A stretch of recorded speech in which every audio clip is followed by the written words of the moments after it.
কি করছো তোমরা সবাই? আমি এখন রান্না করতে এলাম। আজকে রাতে রান্না করব, তো ভাবলাম তোমাদেরকেও রেসিপিটা শেয়ার করি। যখন আজকে হাতে সময় রয়েছে, ছেলে আজকে মন দিয়ে পড়াশোনা করেছে, তাড়াতাড়ি হয়ে গেছে, তার জন্য আজকে আমি করছি ওল দিয়ে চিংড়ি। এই দেখো, মা ওল এনেছে। কতটা ওল বুঝতেই পারছো, বা বর্ষাকাল তো, বর্ষার জন্য না কেমন ভেজা ভেজা হয়ে গেছে ওলটা। তো এটা রাখাও যাবে না, একবারে পুরো ওলটাই রান্না করে ফেলছি।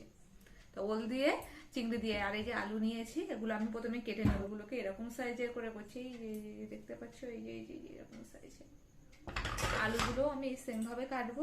তারপর ওলটা আমি এখানে ওলটাকে আর আলুটাকে ভালো করে ধুয়ে এই যে ভাপাতে দিয়েছি। একটু ভাপিয়ে জলটা ফেলে দেবো, এর মধ্যে আমি নুন দিয়ে দিয়েছি। তো একটু ভাপাবো, মানে পুরোপুরি সেদ্ধ করব না, আমি এটা কষিয়ে নেব বাদে মশলার সাথে। এটা গরম জলে ভাপানো হবে, ততক্ষণ আমি পেঁয়াজ আদা রসুন আর ওইগুলো সব পেস্ট করে নিই। দেখো জলটা ফুটে গেছে, এবার আমি এটা জল ঝরানোর জন্য নামিয়ে নিচ্ছি কড়াই থেকে। এই দেখো কড়াইতে না তেলটা গরম হয়ে গেছে বেশ, আমি এর মধ্যে ফোড়ন দিয়ে দিচ্ছি। এর মধ্যে দিলাম সাদা গোটা জিরে আর তেজপাতা ফোড়ন দিলাম, শুকনো লঙ্কা ফোড়ন দিলে যদি ফেটে যায় তাহলে তো খুব ঝাল হয়ে যাবে।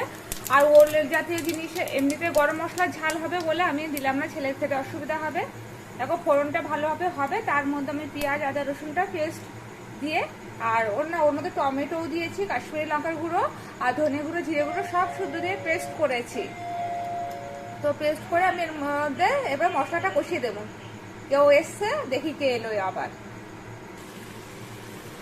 আচ্ছা, তেলের মধ্যে ফোড়ন দিয়েছিলাম কি বলে সাদা জিরে তেজপাতা, ফোড়ন দেওয়ার পরে এর মধ্যে চিংড়িগুলো দিয়ে একটু নেড়ে ছেড়ে নিয়েছি। তারপরে এর মধ্যে পেস্ট দিয়েছি, যা মশলাপাতি বললাম সেগুলো পেস্ট দিয়েছি, আদা রসুন জিরে হলুদ ধনে কাশ্মীরি গুঁড়ো, এর মধ্যে দেওয়া রয়েছে চিনি রয়েছে, নুন হলুদ সব দেওয়া রয়েছে, আর কাঁচা লঙ্কা দিয়ে দিয়েছি, 4টে কাঁচা লঙ্কা দিয়েছি। এবার মশলাটাকে ভালো করে কষিয়ে নেব, যখন তেল ছেড়ে দেবে তখন এটাকে অ্যাড করে দেব। এই যে জল ভাপিয়ে রেখে দিয়েছি, জল ঝরে গেছে, তারপরে এটার মধ্যে অ্যাড করে দেবো আর গরম জল দিয়ে দেবো। মশলাটা ভালো করে কষানো হয়ে গেছে, দেখতে পাচ্ছ 5 থেকে তেল ছেড়ে দিয়েছে।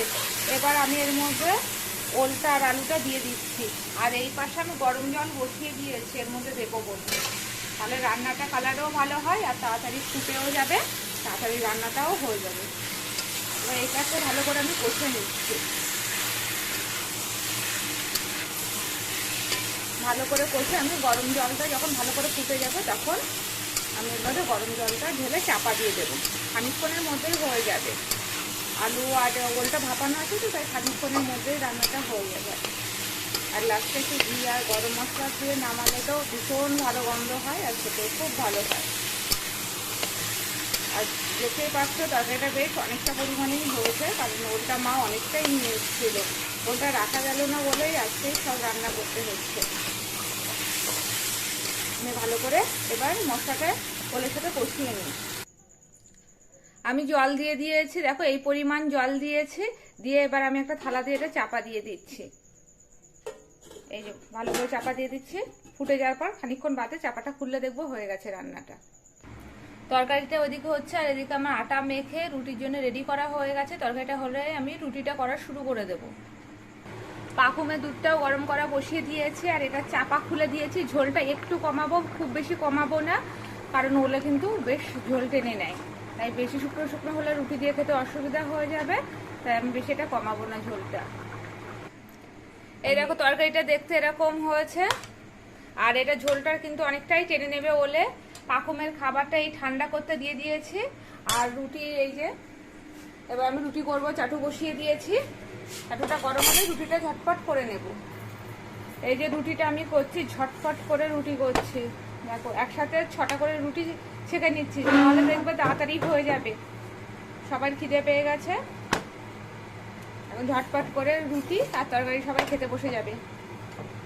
আর ভালো খাবার দেখলে তো আমারও নিজেরও খুব তাড়াতাড়ি খিদে পেয়ে যায়, যদি পছন্দের মতো খাবার হয় তো। রুটিগুলো আমি প্রথমে এরকম করে একসাথে 6টা করে দিয়ে সেঁকে নেব, তারপরে আর কি জালিতে সেঁকে নেব। আগে চাটুতে আমি এভাবেই করে নিই, এটা আমার রুটি করার প্রসেস। তরকারিটা বসিয়ে দিয়েই আমি আটাটা ঝটপট করে মেখে নিয়েছিলাম। আগে আমার মানে এই কয়জনেরই রুটি করতে আমার প্রায়, এই কয়জন না, বিয়ের পরই আমি তখন রুটি করতে পারতাম না, অনেকটা টাইম লেগে যেত, কিন্তু এখন আর রুটি করতে আমার কোনো অসুবিধা হয় না, অভ্যাস হয়ে গেছে রুটি এবার আমি ঝটপট করে এগুলোকে সেঁকে নেব। পাখুম খেতে বসে গেছে। এই যে পাখুমের খাবার, এই যে রুটি আর এই যে তরকারি, কৌস্তবের তরকারিও দিয়ে দিয়েছি। কৌস্তব এখন খেতে বসেনি বলে ও রুটিটা দিইনি, রুটিটা গরম গরম দিয়ে দেবো। আর এই যে পাখুম খেতে বসেছে।